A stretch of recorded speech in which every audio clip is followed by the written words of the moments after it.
कि रीच नाम का वायरस पूरे कुत्ते में फैल गया है, जिस वजह से लोग ज़ॉम्बीज़ में बदल रहे हैं और एक दूसरे को मार कर खा रहे थे। अब हम एक छोटा सा घर दिखाया जाता है जिसमें 6 लोग थे। तो ये ज़ॉम्बीज़ के वायरस से बचे हुए थे। उन लोगों में एक आदमी डॉन और इसकी वाइफ अलेंसिस, एक बूढ़ा कपल और 2 लोग और थे। अलीस इस घर में बचे हुए सामान से खाना बना रही थी। ड्रोन बाहर के हालात देखकर बहुत परेशान था, क्योंकि इसने अपने बच्चों को स्कूल ट्रिप पर फ्रांस भेजा हुआ था। दरअसल ये वायरस उसी कुत्ते में फैला हुआ था और यही वजह थी कि डोन के बच्चे इस वायरस सेफ थे। यहाँ सभी लोग खाने की टेबल पर बैठे हुए थे और इस घर में अंधेरा था। वो लोग ना ही आपस में बात कर रहे थे और ना ही कोई शोर कर रहे थे। तभी उनका दरवाज़ा कोई जोर जोर से खटखटाने लगता है। कहता है, प्लीज मुझे अंदर आने दो, दरवाज़ा खोल दो और मुझे बचा लो। दरअसल ये आवाज़ किसी छोटे बच्चे की थी। बच्चे की आवाज़ सुन के एलिस कहती है कि हमें दरवाज़ा खोलना चाहिए। अब इस बच्चे को अंदर आने देते हैं। जब ये दरवाज़ा खोलते हैं तो देखते हैं कि बाहर थी उनके घर में ही सिर्फ अंधेरा था, जिससे कोई ज़ॉम्बी उनको देख ना पाए। अब ये इस बच्चे को अंदर ले लेते हैं और उसे खाने को देते हैं। पूछताछ करने पर बच्चा बताता है कि मेरे मॉम डैड ज़ॉम्बी बन गए और मेरे पीछे पड़े हुए हैं और मुझे खाने आ रहे थे। 2 नोट पूछता है कि कितने लोग थे, तो वो कहता है बहुत सारे। इस घर में जो 2 और लोग थे उन में से लड़की बहुत डरी हुई थी। अब वो घर से बाहर देखने लगती है, जिससे उसे ज़ॉम्बीज़ की बहुत सारी आवाज़ें आती हैं। अभी एक ज़ूम भी अचानक से आकर इस लड़के पर हमला कर देती है। अब और भी बहुत सारे ज़बस आ गए थे जो अंदर आने की भी कोशिश करते हैं। अब एलिस इस बच्चे को लेकर ऊपर की तरफ भागती है। अब डैनिट भी इसके पीछे आता है और एलिस को बहुत बार कहता है कि इस बच्चे को छोड़ दो, हमें भागना है, लेकिन वो डॉन की बात को नहीं सुनती। इधर वो बूढ़ा कपल एक और दूसरे घर में छप गए थे, लेकिन वो से बच नहीं पाते। के बाद अब एलिस जिस कमरे में थे, इधर भी बहुत सारे ज़ॉम्बीज़ आ गए थे।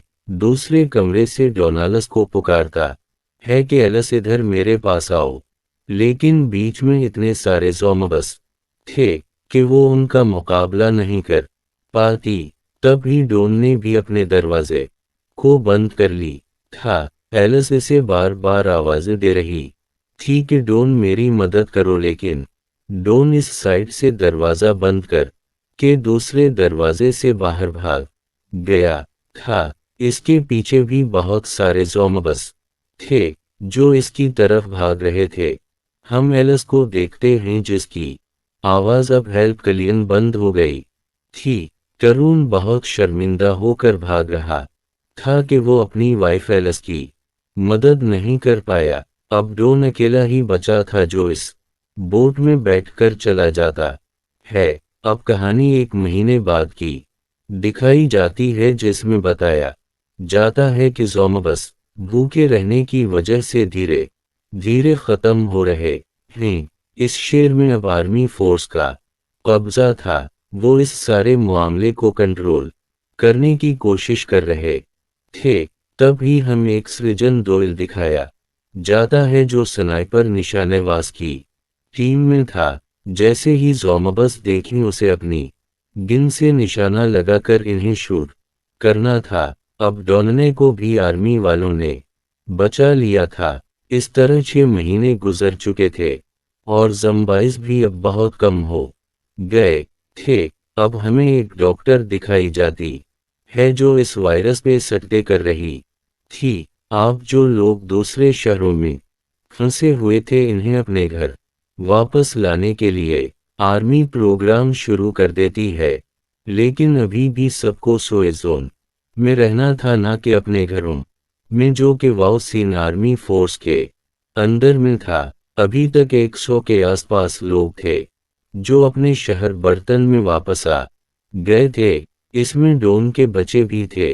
डॉक्टर जब इन बच्चों को आता देखती है तो परेशान हो जाती है क्योंकि वो ये सोच रही थी कि आखिर कैसे उन बच्चों को संभाला जाएगा।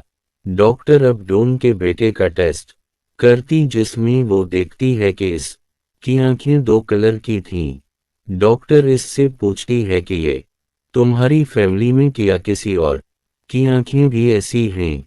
ड्रोन का बेटा कहता है कि हाँ, मेरी मॉम की। अब डोन अपने बच्चों से मिलता है तो बहुत खुश होता है। दरअसल वो अभी भी इस सिर्फ जोन में रहकर आर्मी के साथ काम कर रहा था, इसलिए वो अपने बच्चों को इस जगह पर ले आता है जहां वो रह रहा था। वो अपने बच्चों को उनकी मॉम यानी के एलिस के साथ हुए हादसे के बारे में भी बताता है। रात को सोते हुए डोन के बेटे को अपनी मॉम के सपन आ रहे थे।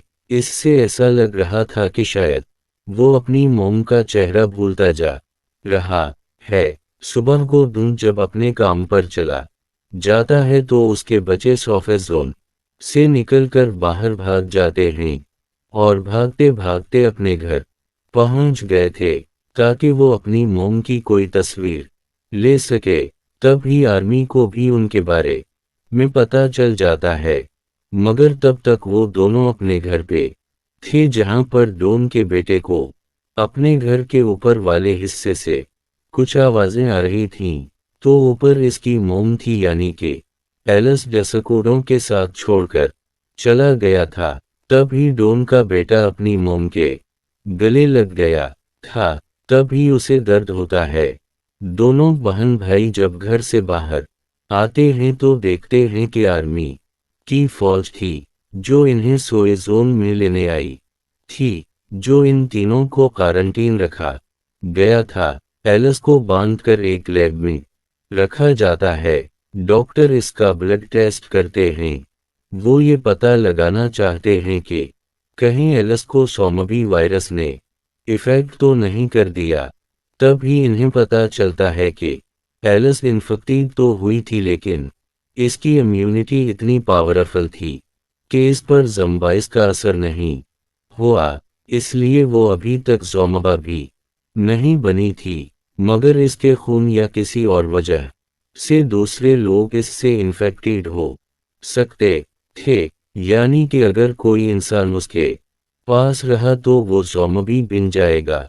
अब डॉक्टर की ये सारी बातें सुन कर आर्मी जनरल उसे मारने का फैसला करते हैं, क्योंकि इन्हें ऐसा लग रहा था कि एलिस सबके लिए खतरा हो सकती है ताकि किसी और को इसकी वजह से कोई नुकसान ना हो।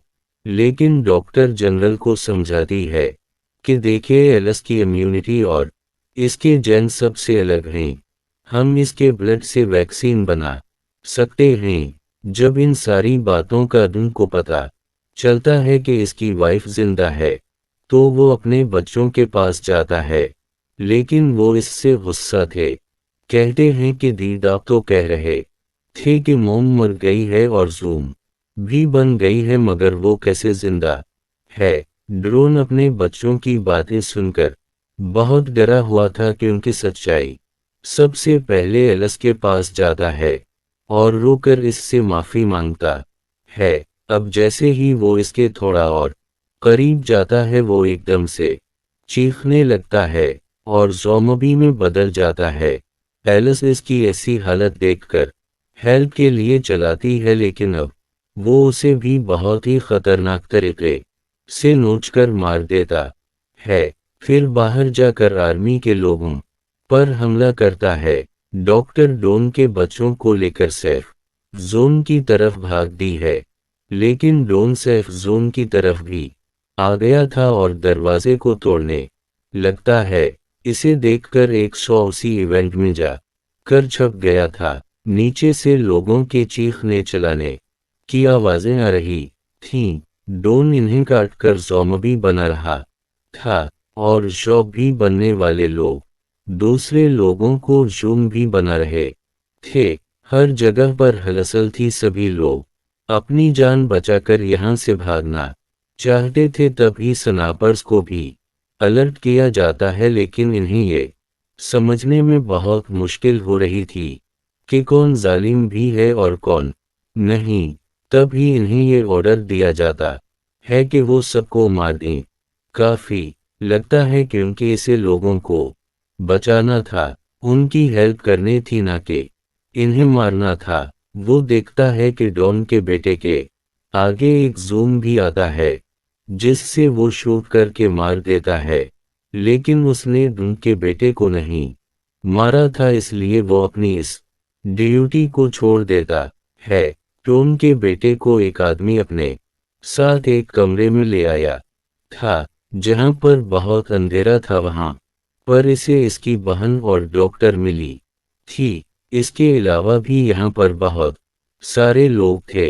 एक बूढ़ी औरत बाहर का नज़ारा देखकर बहुत परेशान हो जाती है और कहती है कि आखिर ये सब लोगों को क्यों मार रहे हैं।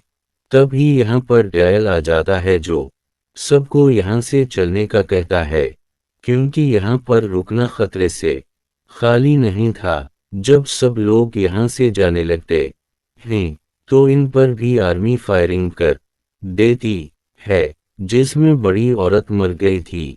अब डायल के साथ डॉक्टर और डॉन के बचे थे। तभी डायल को इसकी एक दोस्त का फोन आता है जो कि आर्मी में था और उसके पास एक हेलीकॉप्टर था।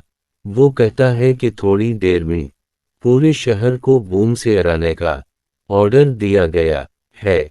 तुम्हें हम एक जगह की लोकेशन भेज रहा हूं, वहां आकर मुझसे मिलो। अब ये सभी एक टनल के रास्ते से बाहर आते हैं।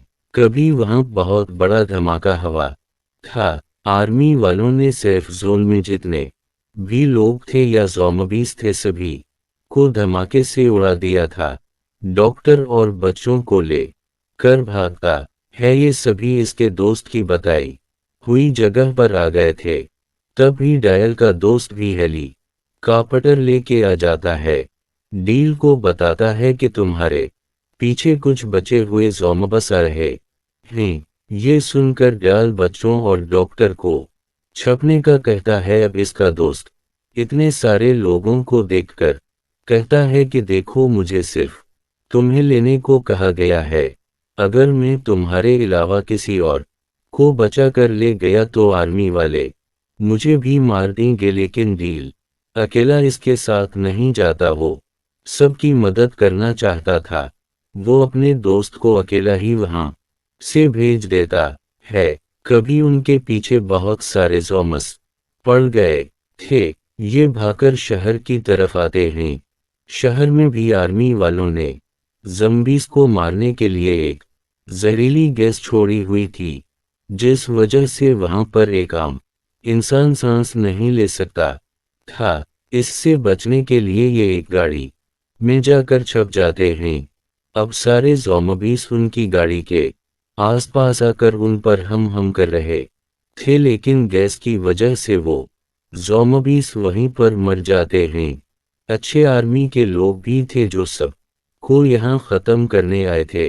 डायल की गाड़ी स्टार्ट होने का नाम नहीं ले रही थी। तभी डायल गाड़ी से बाहर निकलता है और इसको धक्का लगाने लगता है, लेकिन आर्मी वाले उसे देख लेते हैं और इन्फेक्टेड समझकर उसे मार देते हैं। अब डॉक्टर बच्चों को बचाकर गाड़ी चलाकर टनल तक पहुंच गई थी, लेकिन वहां पहुंचते ही इन्हें डॉन का जूम भी देखता है और वो डॉक्टर को भी मार देता है। उसी बीच दोगम के बेटा बेटी भी अलग हो जाते हैं।